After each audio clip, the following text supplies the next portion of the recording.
বন্ধুরা, তোমরা কেমন আছো? আশা করি খুব ভালো আছো। আমিও খুব ভালো আছি। বাজার থেকে আজকে পাট পাতা নিয়ে এসেছি। এই পাট পাতার ঝোল করব। কেমন করে করব চলো দেখবে। আমি এই পাট পাতাটা এই কাঁঠাল বিচি দিয়ে করব। কাঁঠাল বিচি এইভাবে কেটে নিয়েছি।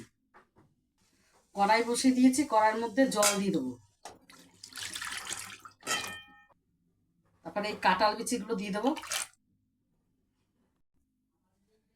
1 চামচ নুন দিয়ে দেবো। পরিমাণ মতন হলুদ দিয়ে দেবো।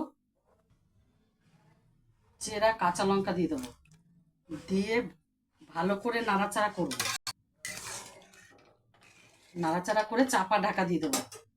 কাঁঠালের দানাটা সিদ্ধ হয়ে গেছে অর্ধেক। এবার আমি এই পাট শাকটা উপর দিয়ে দিয়ে দেবো।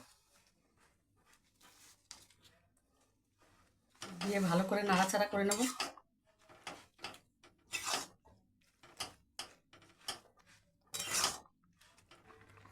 পাট পাতাটা আমার হয়ে গেছে। এবার আমি সম্বাদ দেব।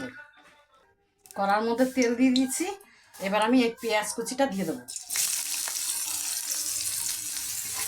ভালো করে নাড়াচাড়া করে নেব। আমার পেঁয়াজটা ভাজা ভাজা হয়ে গেছে।